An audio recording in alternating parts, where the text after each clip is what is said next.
नमस्कार दोस्तों, welcome to career support NEET. देखिए, आयुष काउंसलिंग जो है AA CCC की, उसका जो स्ट्रे वैकेंसी राउंड है उसके लिए शेड्यूल आउट हो चुका है। मैं आप लोगों के सामने पूरा शेड्यूल डिस्कस कर देता हूं कि कब से इसका रजिस्ट्रेशन हो रहा है और इसके सैलेंट फीचर्स क्या हैं, रूल्स क्या हैं, ये सारी चीज़ें मैं आपके सामने डिस्कस करने वाला हूँ। तो जो रजिस्ट्रेशन एंड पेमेंट के लिए विंडो ओपन होगा वो 28 अक्टूबर यानी कि आज से ओपन हो रहा है। 28 अक्टूबर से 31 अक्टूबर तक ये पोर्टल ओपन रहेगा फॉर रजिस्ट्रेशन। 31 अक्टूबर को शाम को 2 बजे तक ये अवेलेबल रहेगा, लेकिन आप लोग फीस पेमेंट कर सकते हो 5 बजे तक, शाम को 5 बजे तक। बस इतना याद रखना, 31 अक्टूबर को शाम को 5 बजे तक payment facility will be available, मतलब जो आपको फ़ीस पेमेंट करनी होगी वो अवेलेबल रहेगा। बट रजिस्ट्रेशन 31 अक्टूबर को 2 बजे ही क्लोज़ हो जाएगा। ठीक, चॉइस फिलिंग जो स्टार्ट होगी वो 29 अक्टूबर से 31 अक्टूबर तक रहेगी। चॉइस लॉक जो करनी है आपको 2 PM से टू 11:55 PM ऑन 31 अक्टूबर, मतलब जो चॉइस लॉकिंग रहेगी 2 बजे से शाम को रात को 12 बजे तक ये लॉकिंग के लिए अवेलेबल रहेगी। अगर आप लॉक नहीं करेंगे तो आपका ऑटोमेटिकली लॉक हो जाएगा। Processing of seat of allotment 1 नवंबर के लिए 1 नवंबर को प्रोसेसिंग होगा।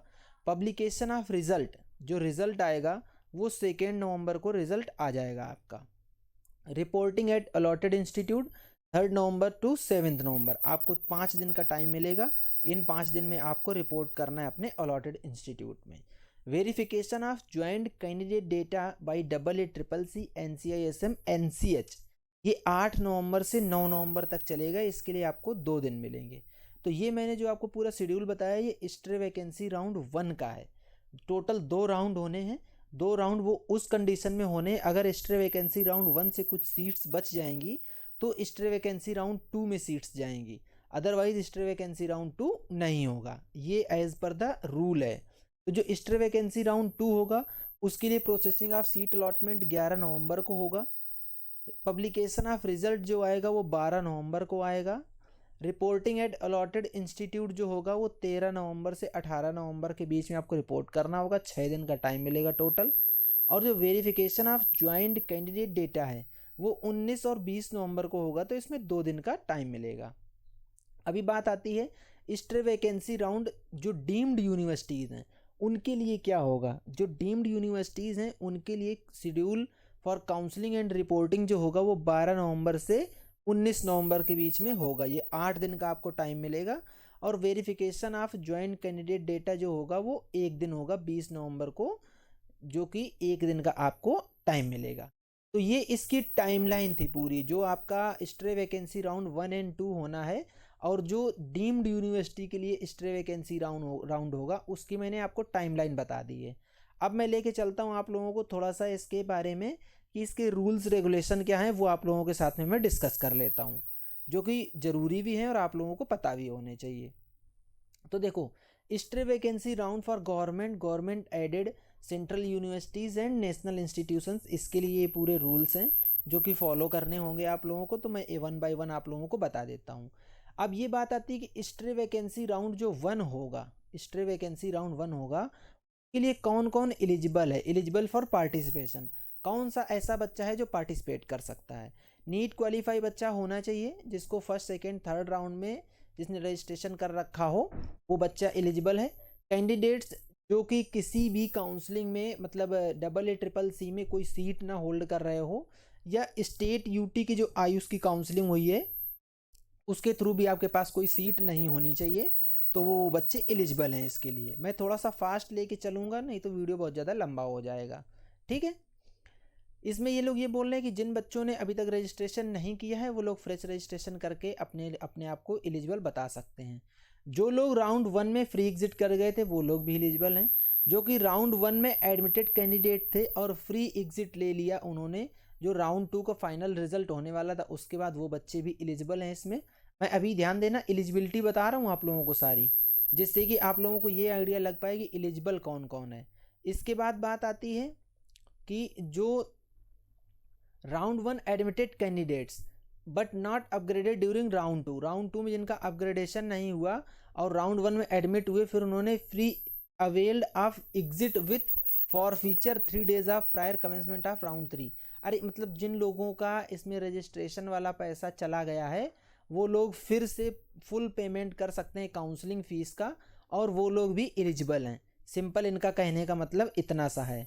इसके बाद जो आता है राउंड 2 नॉट ज्वाइन कैंडिडेट, उनके लिए भी वही चीज़ है कि आप लोग काउंसलिंग फ़ीस दो। जिनकी काउंसलिंग फ़ीस फॉरफिट हुई थी वो फिर से काउंसलिंग फ़ीस दे के वो लोग भी इसमें स्ट्रे वैकेंसी राउंड के लिए एलिजिबल हैं। ठीक। इसके बाद राउंड 2 एडमिटेड अपग्रेडेड कैंडिडेट्स, जिन लोगों ने राउंड 3 में 3 दिन पहले अपना जो काउंसलिंग फ़ीस का फॉरफीचर करवा के एग्ज़िट मारा था, वो लोग भी काउंसलिंग फ़ीस डिपॉजिट करके इस काउंसलिंग में पार्टिसिपेट कर सकते हैं। वो लोग भी एलिजिबल हैं इसमें पार्टिसिपेट करने के लिए। अब इन एलिजिबिलिटी की बात कर लेते हैं कि कौन सा बच्चा इन एलिजिबल है, क्योंकि वो चीज़ भी जानना ज़रूरी हो जाता है। राउंड 1 राउंड 2 में जो एडमिटेड कैंडिडेट्स हैं जिन्हें ऑल इंडिया कोटा यूजी से कोई सीट मिल चुकी है और वो उस सीट को अभी तक होल्ड किए हैं, वो लोग नहीं एलिजिबल हैं। ये देखिए announcement of round 3 final result, candidates who have been allotted seats in round 3 are not eligible to participate in stray vacancy round. अगर आपको इसी की राउंड 3 में सीट मिल चुकी है तो आप स्ट्रे वैकेंसी राउंड के लिए एलिजिबल नहीं हो। उसका रीज़न है क्योंकि स्ट्रे वैकेंसी राउंड में लास्ट में ही सीट बचती हैं, उसके पहले आपको सब अपग्रेडेशन वगैरह और ये सब अलॉटमेंट वगैरह हो चुका होता है, इसलिए आप लोग स्ट्रे वैकेंसी राउंड 3 में एलिजिबल नहीं हो। जो कैंडिडेट विड्रॉ कर चुके हैं prior 3 days before the commencement of round 3 and till the date of announcement of round 3 final result, वही मतलब जिन लोगों ने राउंड 3 के पहले विड्रॉल कर लिया है वो लोग इसमें एलिजिबल नहीं हैं। ठीक। इसके बाद जिन लोगों को आयुष यूजी किसी स्टेट में सीट अलॉट हो गई है वो बच्चे भी इसमें एलिजिबल नहीं हैं यहाँ इसका स्ट्रे वैकेंसी राउंड में पार्टिसिपेट करने के लिए। ये इनएलिजिबिलिटी थी। अब बता देता हूँ मैं आप लोगों को सैलिएंट्स फीचर जो कि बहुत ज़्यादा ज़रूरी है। स्ट्रे वैकेंसी राउंड में सैलिएंट फीचर से ज़्यादा ज़रूरी शायद कुछ नहीं होता है। जो स्ट्रे वैकेंसी राउंड 1 होगा आपका SVR 1, ठीक, इसमें अपग्रेडेशन की फैसिलिटी नहीं अवेलेबल होगी कि आप सोचो कि राउंड 3 से आप कुछ अपग्रेड कर जाओ, स्ट्रे वैकेंसी राउंड हो रहा है, इसके बाद राउंड 3 में आपको सीट मिली तो आप सोचो कि आपको अपग्रेडेशन का चांस मिले, तो अपग्रेडेशन इसमें नहीं होगा। ये 2 फेज़ में अलॉटमेंट होगा जिसमें कि जो स्ट्रे वैकेंसी राउंड फर्स्ट है आपका SVR फर्स्ट है, उसमें रजिस्ट्रेशन और चॉइस फिलिंग के लिए ऑप्शन आपके लिए अवेलेबल मिलेगा। राउंड 2 में नहीं मिलेगा, अभी आपको लिखा हुआ भी दिखाऊंगा। राउंड 1 में आप रजिस्ट्रेशन कर सकते हो, चॉइस फिलिंग कर सकते हो। अलॉटमेंट ऑफ सीट होगा on the basis of merit and preference के बेस पे। जो इसमें फर्स्ट इसमें रिजल्ट भी पब्लिकेशन होगा, देन फिजिकल रिपोर्टिंग होगी। तो जो इसका मेन इम्पॉर्टेंट फीचर था वो फीचर ये था कि आप लोगों को अगर स्ट्रे वैकेंसी राउंड 1 राउंड 2 में भी पार्टिसिपेट करना है तो राउंड 1 में ही आप लोगों को रजिस्ट्रेशन करना होगा। ठीक, क्योंकि राउंड 2 में कोई एडिशनल इसमें रजिस्ट्रेशन नहीं होगा। On the basis of round 1 stray vacancy round 1 में जो आप चॉइस फिलिंग करेंगे या जो भी आप इसमें रजिस्ट्रेशन करेंगे वही आपका वैलिड होगा राउंड 2 के लिए। ये देखिए stray vacancy round 2, stray vacancy round 2 का क्लियर बोलता है कि no registration will be available, no choice filling will be available. But इसका जैसे जिस बच्चे को स्ट्रे वैकेंसी राउंड 1 में सीट नहीं मिलेगी तो उसी के लिए इसको स्ट्रे वैकेंसी राउंड 2 में कंसीडर किया जाएगा और उसी बच्चे को अगर सीट्स खाली होती हैं तो फिर से अलॉटमेंट होगा। ये इसका पूरा फंडा था। और बाकी चीज़ें जो हैं publication of second merit, second allotment list भी आएगी और आपको रिपोर्टेड इंस्टीट्यूट अलॉटेड इंस्टीट्यूट में रिपोर्ट भी करना होगा।